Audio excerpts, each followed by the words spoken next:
Welcome back to the Real News Network. I'm Paul Jay in Baltimore. We're continuing our series of interviews about the global economic crisis. Now joining us again from Geneva is Dr. Yilmaz Akuz. He's the former chief economist and director of the Division on Globalization and Development Strategies at UNCTAD. He's now chief economist of the South Center, an intergovernmental think tank of the developing countries based in Geneva. Thanks for joining us again. So how dangerous a moment are we in? How dangerous or how close are we to another major global economic meltdown?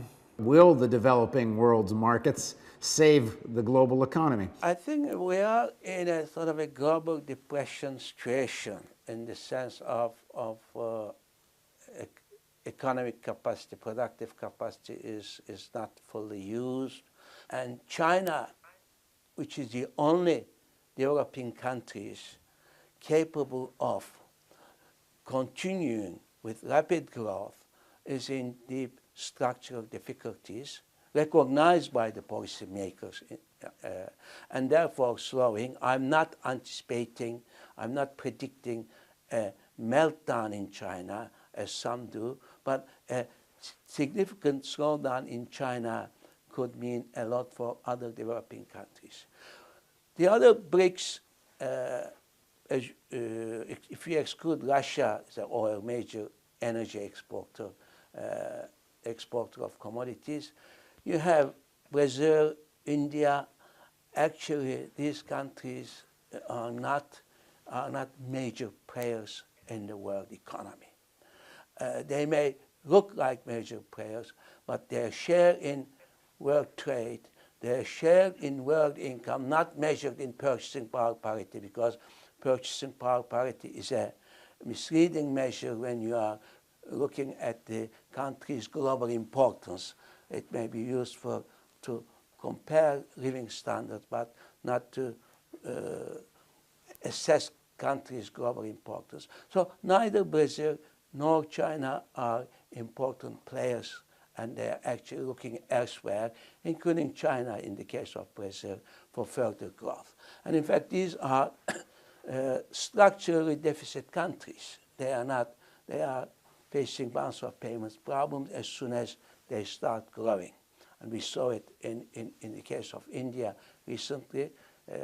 Payment deficits are rising, despite the fact that India receives more than 3% of GDP in remittances from workers. India is exporting skilled and unskilled labor rather than manufacturers.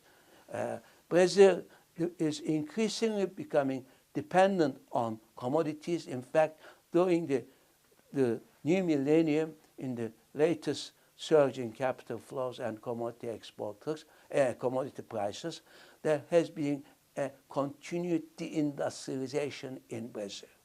So these countries are not big enough, important enough players to come to the rescue of the world economy. And if China slows down considerably, then a lot of countries exporting commodities are in trouble. So the situation is more on the side of the real economy. Now, when downturns come in a big way in China, of course, you have the risk of bubble bursting, debt problems emerging for state economic enterprises and local governments. Although I believe that Chinese government will be capable of dealing with these problems, but still this won't prevent the economy from falling or slowing considerably. So what I see is actually, I see more difficulties ahead for developing countries in the coming years. And I've been talking about that in the last 6 years almost, or 5 years, what have you. There was this exceptional performance of developing countries before the financial crisis, when growth rate in these countries exceeded the growth rate in the North by 5 percentage points. That is unprecedented compared to 1 percentage point in the previous 3 decades.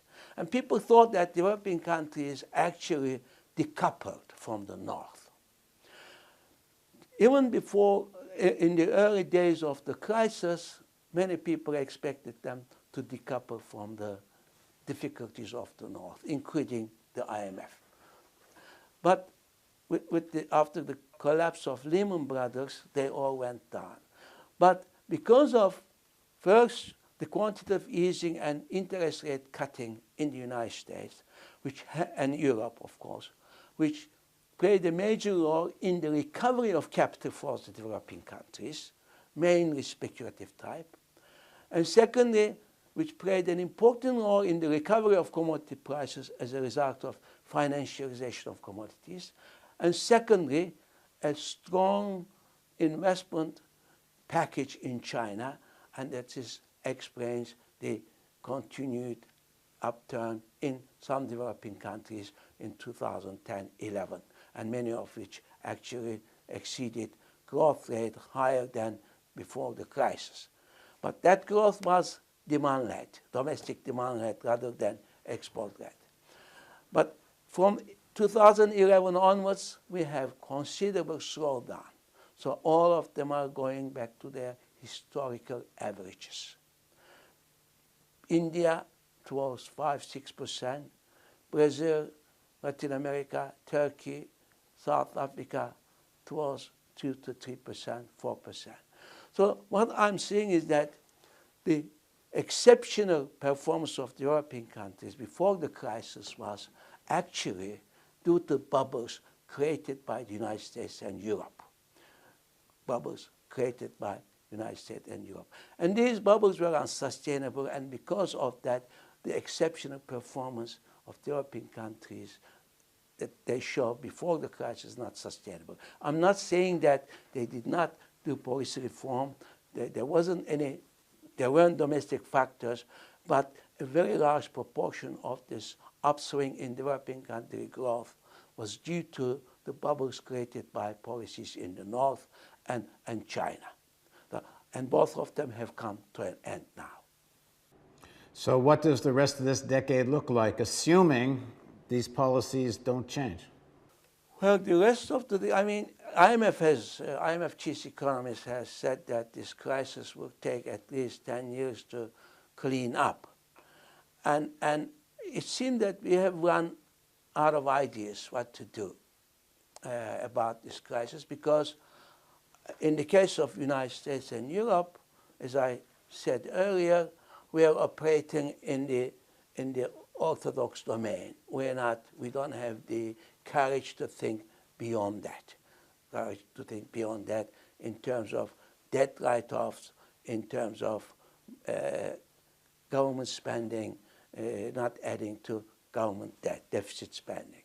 In the case of China, the problem is recognized. The problem I've been talking about is recognized by the Chinese authorities. But I think there must be some political impediments to bringing out the solutions as rapidly as they can. So as a result, I think the years ahead are going to be quite difficult, particularly for developing countries, including Latin Americans and sub-Saharan Africans dependent on commodities. And these countries do not have much policy space.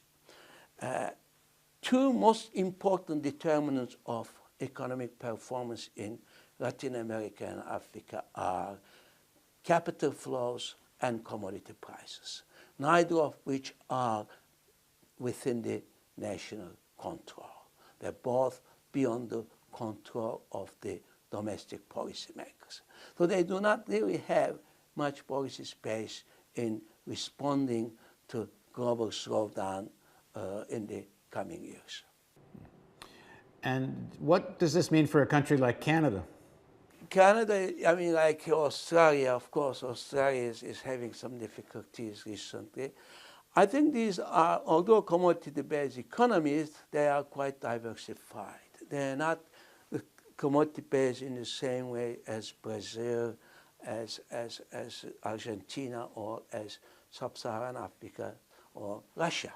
They are diversified economies. We have also in Europe commodity-based economies, commodity-rich, natural resource-rich countries, some Nordic countries, Norway, Sweden, but they are highly diversified economies with strong manufacturing sector.